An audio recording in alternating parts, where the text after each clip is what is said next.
오늘 주시는 말씀은 디모데전서 4장 6절에서 11절입니다.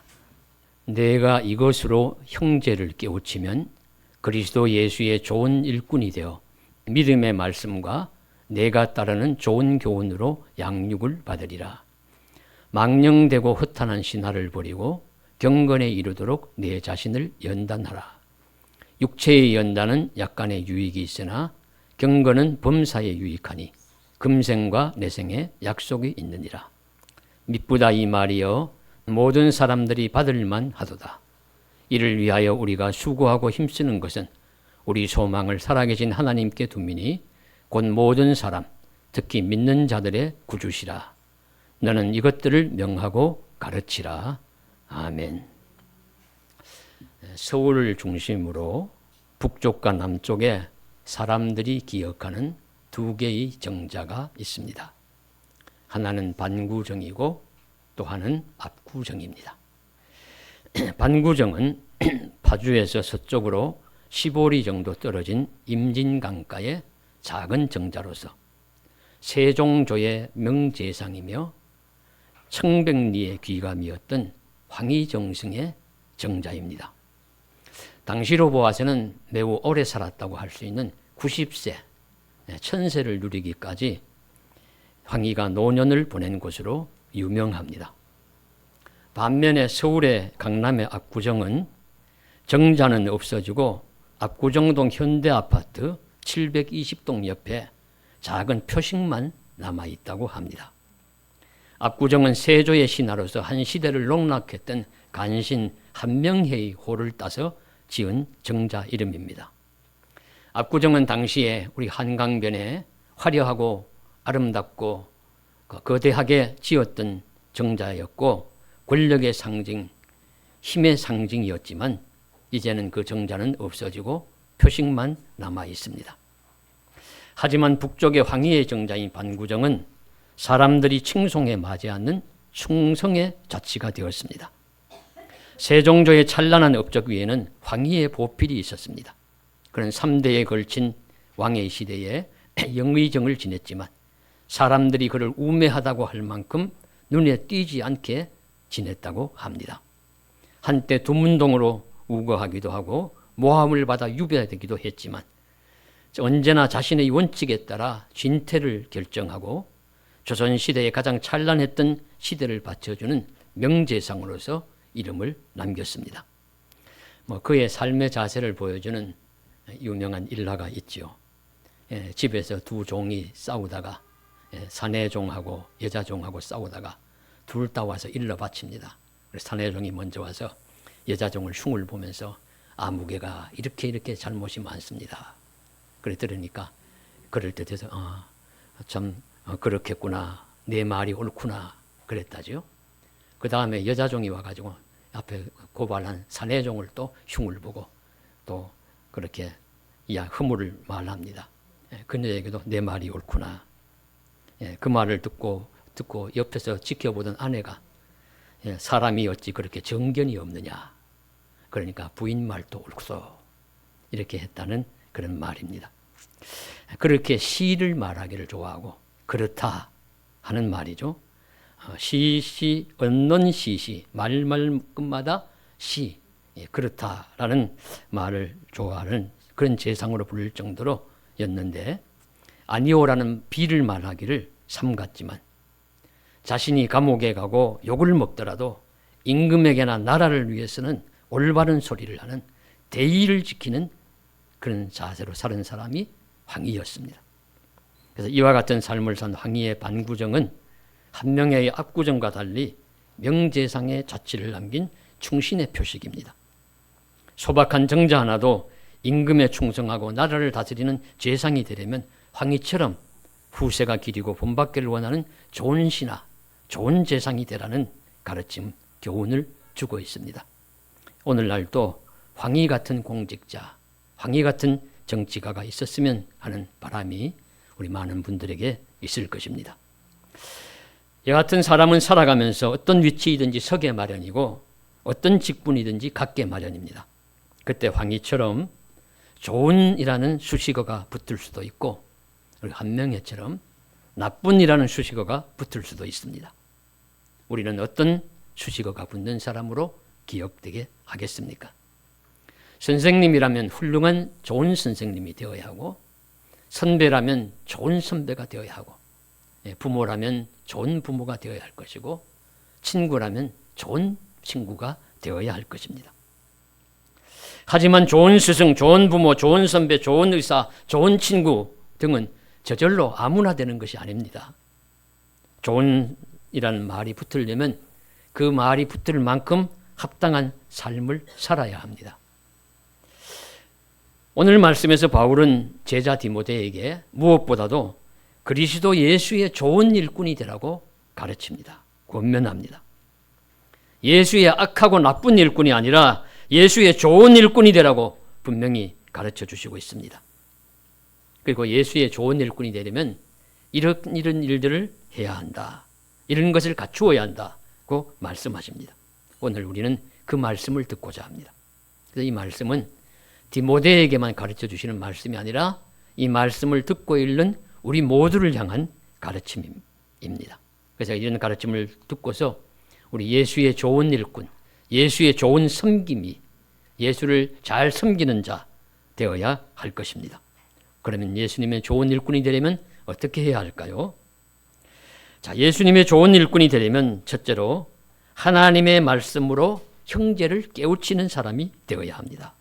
6절 말씀이죠. 내가 이것으로 형제를 깨우치면 그리스도 예수의 좋은 일꾼이 되어 믿음의 말씀과 좋은 교훈으로 양육을 받으리라. 이미 바울 사도는 여러 가지 말씀으로 가르쳐 주신 것이 있습니다. 바울은 가르쳐 주시는 것이 하나님의 말씀이에요. 바울이 기록한 것은 하나님의 말씀이 되었습니다. 하나님의 영을 받아서 영감으로 말씀을 가르칩니다. 그리고 디모데전서에서만도 이 말씀하기 전에도 또 여러 가지 교훈으로 가르친 것이 있습니다. 하나님의 은혜에 감사해라. 기도를 신실하게 해라. 교회의 감독이나 집사를 세울 때는 이런 사람들을 세워라. 미혹하는 영으로, 그런 잘못된 영으로 인도하는 받는 사람들의 그런 헛된 가르침에 유혹에 넘어가지 말아라. 그런 것들을 이제 경계하면서 가르쳐 주기도 하였고, 또 여러 우리 성경 말씀을 통해서 하나님의 많은 말씀들을 잘 가르쳐 주었습니다. 바울은 디모데에게 이런 말씀들을 잘 듣고 깨달아서 함께 신앙생활하는 다른 형제들을 잘 깨우쳐 주기를, 또 잘 가르쳐 주기를 그렇게 명하는 것입니다. 그래서 배웠으면 가르치라는 거예요. 들었으면 전하라는 겁니다. 내가 배운 것을 또 다른 누구에게 잘 전하고 가르쳐야 한다는 것을 말씀하고 있습니다. 그래서 디모데전후서는 목회서신입니다.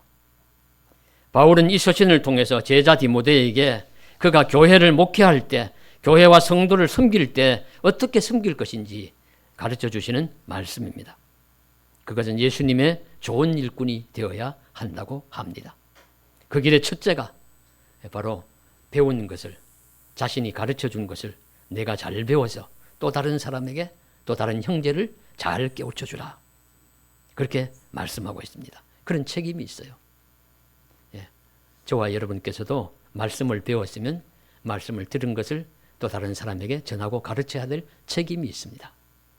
우리는 이 책임 너무 소홀히 하고 있죠. 그래서 이 말씀에 책임이 있다. 그래서 디모데에게 참 그렇게 말씀하잖아요. 내가 들은 것을, 내가 배운 것을, 내가 받은 것을 또 다른 사람을 깨우쳐라, 가르쳐라 하는 말씀이죠.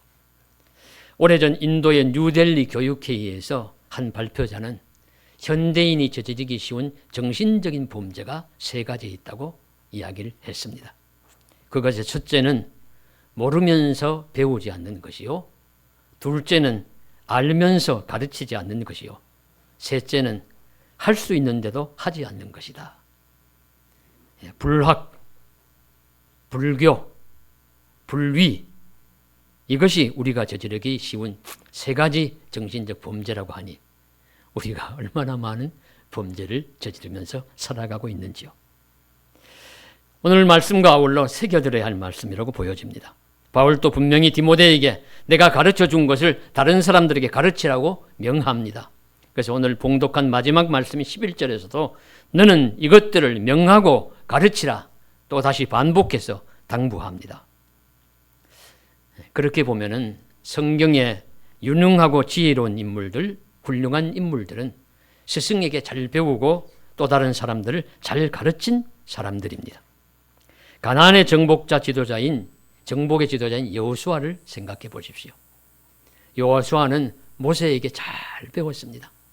모세 곁에서 광야 40년 생활 동안 모세 곁을 떠나지 않고 장막을 떠나지 않고 지키면서 열심히 배웠습니다. 그러다가 모세가 세상을 떠나자 모세를 이어서 이스라엘의 지도자가 되었습니다. 이스라엘의 지도자가 되어서 그는 수백만 이스라엘을 다스리는 지도자가 되었고 가르치는 스승과 같은 인물이 되었습니다. 그랬을 때 그가 한 놀라운 일들이 광야에 모세가 지도했던 그 광야 생활 못지않은 그 이상으로 어려운 일이라고 보여져요. 정복 전쟁을 했습니다.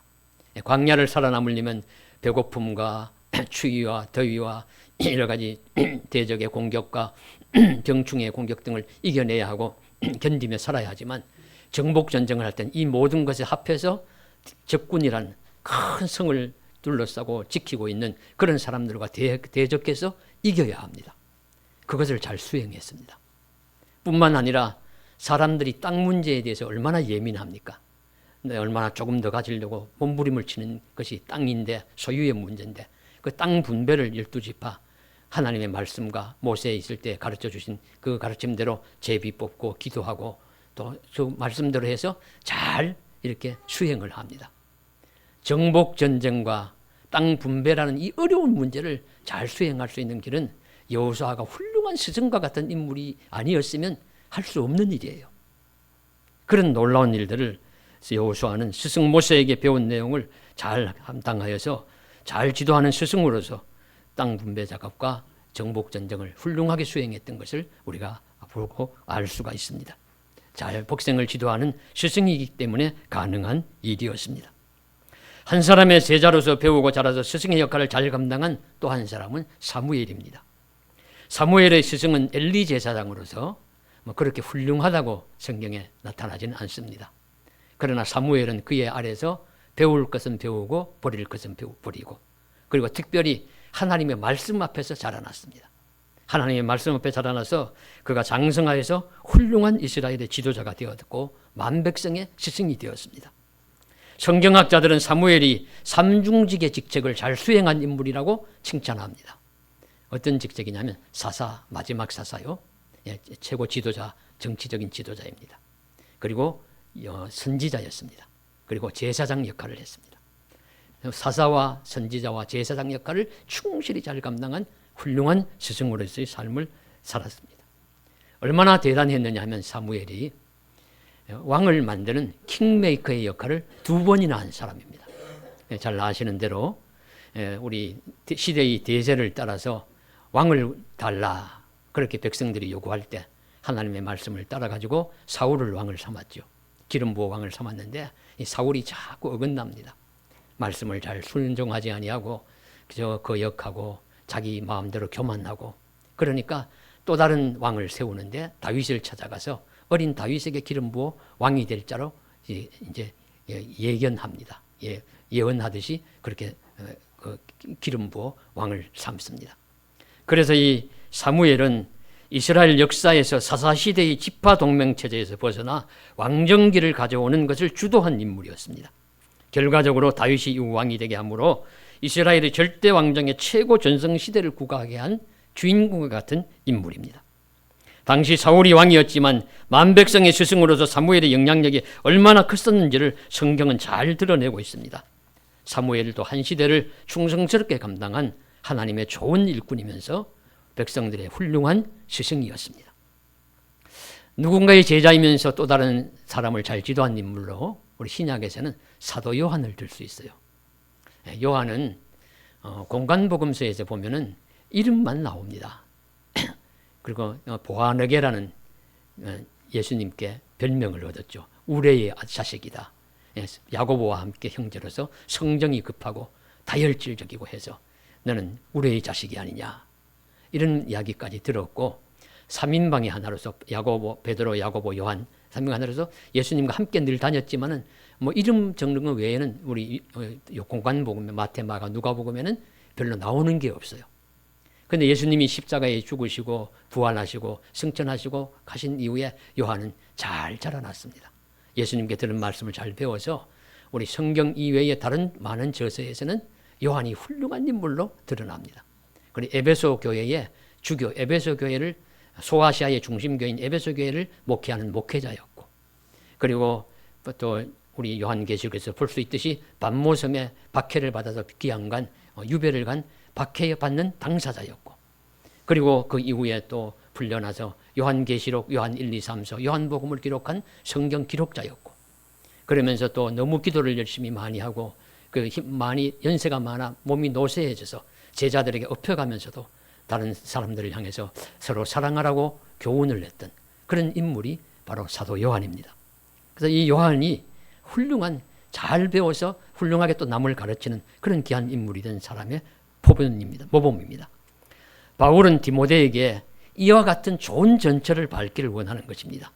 그래서 나에게 배운 것을, 하나님의 말씀으로 배운 것을 너도 잘 기억하여 다른 성도들에게 잘 가르치는 좋은 스승이 될 것을 권면합니다. 성도 여러분, 저와 여러분도 다름이 아닙니다. 여호수아처럼, 사무엘처럼, 사도 요한처럼, 그리고 디모데처럼 스승된 분들에게 잘 배우고 특히 하나님의 말씀을 잘 배워서 또 다른 형제와 이웃을 잘 깨우치는 하나의 좋은 스승이 되시기를 간절히 소원합니다. 그리하여 무엇보다 예수님의 좋은 일꾼이 되시기를 주님의 이름으로 간절히 축복합니다. 둘째로 예수님의 좋은 일꾼은 자기 자신을 끊임없이 연단하는 자입니다. 예수님의 좋은 일꾼은 경건의 연단을 열심히 하는 자라고 바울은 디모데에게 가르쳐 주십니다. 7절, 8절의 말씀을 보시면요, 두 가지죠. 하나는 내 자신을 연단하라 하는 것이고, 다른 하나는 육체의 연단보다 경건의 연단을 하라 하고 말씀하십니다. 연단은 훈련한다는 뜻입니다. 트레이닝, 영어로 트레이닝으로 되어 있습니다. 그래서 남을 가르치는 자는 자신을 먼저 연단해야 돼요. 자신이 먼저 단련돼야 돼요. 자신이 먼저 공부를 열심히 해야 됩니다. 자신이 먼저 훈련을 많이 받아야 합니다. 저도 몸이 그렇게 썩 좋거나 건강한 편은 아니어서 제가 지금까지 이렇게 헤아려 보니까 한 몇 번을 헬스장의 문을 두드린 적이 있습니다. 그런데 오래 하지 못하고 그저 두세 달 하다가 그만두고 그랬던 것 같습니다. 그런데 헬스장에 가면 트레이너가 계세요. 트레이너를 하시는 분들은 보면은 몸이 건장하고 근육이 아주 발달하고, 그리고 그 체육 기계들을 잘 사용하는 방법을 잘 아는 분들입니다. 그럼 먼저 익힌 것이죠. 먼저 익혀서 사람들이 그 사람들 보면 아이고 나도 저렇게 좋은 몸을 가졌으면 좋겠다 이렇게 부러워하게 해서 또 운동을 하게 하고 하는 그런 일들도, 역할도 하기 위해서 자기 몸을 먼저 단련한 분들이에요. 단련하지 않고는 어떻게 우리 몸이 만들어질 수 있겠습니까? 바로 이와 같이 이제 예를 들면은 그렇게 몸을, 육체를 가꾸는 사람도 몸을 먼저 만들고 해서 그렇게 본이 되어서 다른 사람들을 가르치고 지도하는 사람이 될 수가 있습니다. 마찬가지로 영적 훈련, 영성이나 경건도 마찬가지입니다. 그래서 바울은 특별히 그리스도인에게 지도하시는 것이니까 디모데에게 그런 육체의 훈련을 요구하는 것이 아니라 예수님의 좋은 일꾼이 되라. 예수의 좋은 일꾼이 되기 위해서는 경건의 훈련을 열심히 하는 자여야 한다 하고 가르쳐 주십니다. 그래서 디모데가 가르쳐 주시는 것은 경건의 본이 되고 경건의 스승이 되기를 원하는 것입니다. 경건은 영성이라는 말과 같습니다. 하나님을 잘 믿는 길이에요. 예수님을 잘 섬기는 도리요, 그런 자세, 삶의 모습을 경건이고 영성이라고 합니다. 어떻게 하면 하나님을 잘 믿을 수 있을까? 그 잘 믿는 방법, 길을 따라가는 것이 영성의 훈련을 하는 것입니다. 경건 훈련을 하는 것입니다. 그런데 오늘 말씀에 경건을 열심히 훈련하라고 하죠. 왜냐하면 경건은 육체의 연습은 약간의 유익이 있으나 우리 몸의 건강에 약간의 유익이 있다, 좋다, 인정합니다. 그러나 경건은 범사에 유익하니 금생과 내생의 약속을 이룬다. 그런 귀한 말씀을 우리들에게 하시면서 경건을 연습, 훈련하라고 말씀 부탁하십니다. 그런데 우리가 왜 훈련을 잘 하지 못할까요? 그것이 유익하고 필요한 줄 알지만은 잘 하지 못하는 이유는 훈련은 힘들기 때문입니다. 고생스럽기 때문입니다. 몸의 훈련을 하려고 해도 가면은 스트레칭을 시키고 달리기를 하고 막 무거운 기구를 들고 이렇게 하면 에너지가 소모가 돼요. 또 가고 가기 전에 옷을 갈아입고 타고 나선 샤워를 몸을 닦아야 하고 뭐 등등 그런 수고스러움도 있습니다. 그래서 이제 잘 하지 못합니다. 그런데 만일 그것을 하지 아니하면은 죽는다. 그것을 하지 아니하면은 살아갈 수 없다라고 하면은 길을 쓰고라도 할 거예요. 예, 제가 하다가 중간중간 그치는 것은 그거보다 더 중요한 일이 있다고 믿고 그걸 안 해도 내 어느 정도 건강을 유지할 수 있다는 그런 생각이 들기 때문에 못한 것이겠죠. 이것은 인생사의 모든 삶에 공통된 일입니다. 무슨 일이든지 숙련자가 되고 전문가가 되고 달인이 되기 위해서는 열심히 하지 않으면 수고하고 힘쓰고 훈련하지 않으면 될 수가 없습니다. 유명한 피아니스트가 되기 위해서는 손가락이 부러질 정도로 피아노를 쳐야 되지요. 모든 일이 다 그렇습니다. 하나님이 정하신 법칙이라고 보여집니다. 갈라디아서 6장 7절에 사람이 무엇으로 심든지 심은 대로 거두리라. 그것대로 심고 투자하고 연습하고 훈련해야 그 효과가 나타나는 법입니다. 그런데 이런 고통을 이겨낼 수 있는 힘, 말씀드린 대로 그것이 중요하다는 것을 깨닫는 것입니다. 우리도 경건의 연단, 경건의 훈련을 하지 아니하면 금생과 내생의 약속을 받지 못한다는 것을 안다면 경건의 훈련을 하지 않을 수가 없습니다. 이 생과 내생의 가장 중요한 하나님의 선물들, 축복들을 받으려면 경건의 훈련을 해야 된다는 것을 깨닫는다면 경건의 훈련을 하지 않을 수 없다는 뜻이죠. 영성 훈련을 우리는 해야 합니다. 그래야 이 생과 내생의 하나님의 은총을 경험하는 중요한 일들을 감당할 수가 있습니다. 영성훈련, 경건훈련의 정요성을 깨닫고 그것을 게을리 아니하며 열심히 하시는 저와 여러분 되시기를 간절히 소원합니다. 이런 경건의 훈련이란 구체적으로 어떤 것이 있을까요? 그럼 뭘 해야 되지?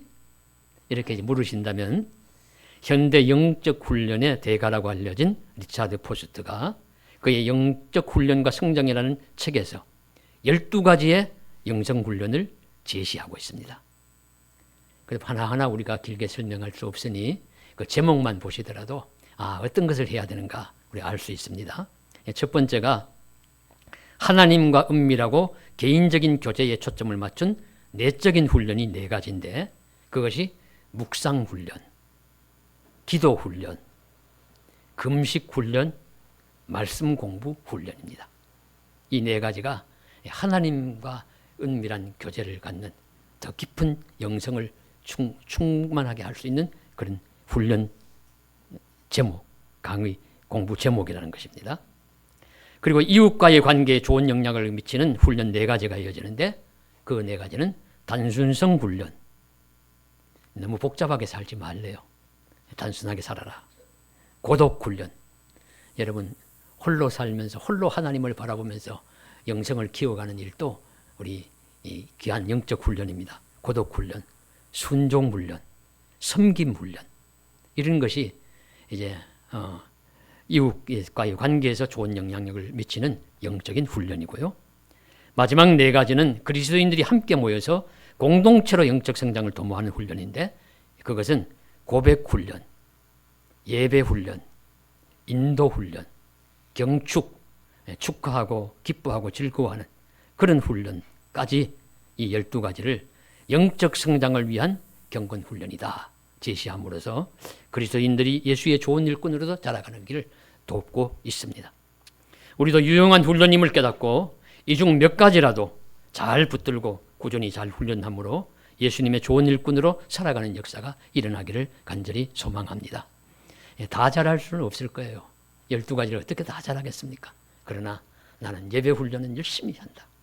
나는 경건의 섬김의 훈련은 열심히 한다.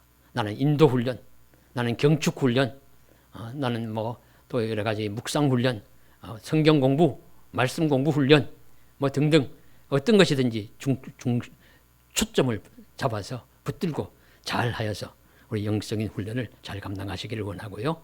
또 무엇보다도 이 영적 훈련이나 경동의 연단이 힘이 들고 고통스러운 것은 사실이지만 계속해서 그런 것은 아니라는 것입니다. 그 훈련의 공통점은 지루하고 고통을 수반하며 힘들기도 하지만 그것에는 성장과 성취의 기쁨과 즐거움이 있다 하는 사실을 우리가 알아야 합니다. 히로나카 헤이스케라는 유명한 수학학자가 학문의 즐거움이라는 책에 이런 말을 했습니다. 학문이나 공부에는 고통을 수반하는 지루한 것이라는 이미지가 있다. 그러나 나는 학문에는 배우는 일, 생각하는 일, 창조하는 즐거움과 기쁨이 있다는 것을 안다. 창조하는 즐거움, 그것은 아마 자기 속에 잠자는 자기도 전혀 알지 못했던 자질을 찾아내는 기쁨, 자기 자신을 보다 깊이 인식하고 이해하는 기쁨이다. 그러니까 훈련을 통해서, 공부를 통해서 하나님이 내 안에 심어준 나도 알지 못하는 자질을 발견할 수 있다는 겁니다. 새로운 것이 나타나는 창조의 즐거움을 누릴 수 있다고 이야기하고 있습니다. 이런 즐거움이 바로 이 생과 내 생에 약속이 있음을 확인하게 하는 중요한 내용이 될 것입니다. 우리도 영성훈련, 경건의 연단을 게을리하지 말고 잘 감당함으로 이 생과 내 생에 약속을 받는 은총을 누릴 수 있기를 주님의 이름으로 간절히 축복합니다. 셋째로는 예수님의 좋은 일꾼은 오직 소망을 하나님께 두는 자입니다. 우리 10절이 이 말씀을 뒷받침해요. 우리가 수고하고 힘쓰는 것은 우리 소망을 살아계신 하나님께 두미니 곧 모든 사람 특히 믿는 자들의 구주시라. 우리가 남을 가르치기도 하고 그렇게 하기 위해서 경건의 훈련도 열심히 하면서 살아갑니다. 그렇게 수고하고 힘쓰는 것은 우리의 소망을 하나님께 두는 것입니다. 소망을 둔다는 것은 인생의 목적을 하나님께 둔다는 의미입니다. 삶의 최우선순위를 하나님께 둔다는 의미입니다. 우리 다른 것들, 이런저런 것들 할 일이 많잖아요. 많은데 그 중에서 우선순위를 하나님의 일에 두는 것이 하나님께 소망을 두는 삶입니다. 그래서 고린도전서 10장 31절에 너희가 먹든지 마시든지 무엇을 하든지 다 하나님의 영광을 위하여 하라 하는 말씀도 바로 이 삶의 소망을 하나님께 두는 것, 인생의 최우선순위를 하나님께 두는 것을 의미합니다. 이렇게 소망을 하나님께 두는 삶은 바울이 디모데에게 가르치는 것만이 아니라 자기 자신의 일관된 삶의 자세였어요. 그래서 바울 자신의 삶의 모습을 빌립보서에서 이렇게 밝힌 적이 있습니다. 빌립보서 1장 20절에 나의 간절한 기대와 소망을 따라 아무 일에든지 부끄러워하지 아니하고 지금도 전과 같이 온전히 담대하여 살든지 죽든지 내 몸에서 그리스도가 존귀되게 하려 함이니 이는 내게 사는 것이 그리스도니 죽는 것도 유익함이니라. 바울 자신의 소망은 그리스도가 존귀하게 되는 것이 삶과 죽음까지도 초월하는 문제다라고 말씀하고 있습니다. 주님을 향한 일사각오입니다. 일사각오하면 주기철 목사님이죠. 주기철 목사님이 일제히 신사참배를 거절하고 옥고를 치르면서 유혹도 거절하고 많은 박해도 이겨내고 그렇게 사셨습니다. 일사각오, 주를 향한 주님 하나님께만 소망을 두고. 그래서 이런 이야기가 있어요. 그가 이제 신사참배를 반대하다가 고문을 당하는데 그 중에 하나가 못 박힌 판자 위를 걷는 그런 일이 있었는데 판자 위를 못 박힌 것을 걸으면 아프고 괴로우니까 비명을 질러야 되는데 찬송을 불렀다고 해요.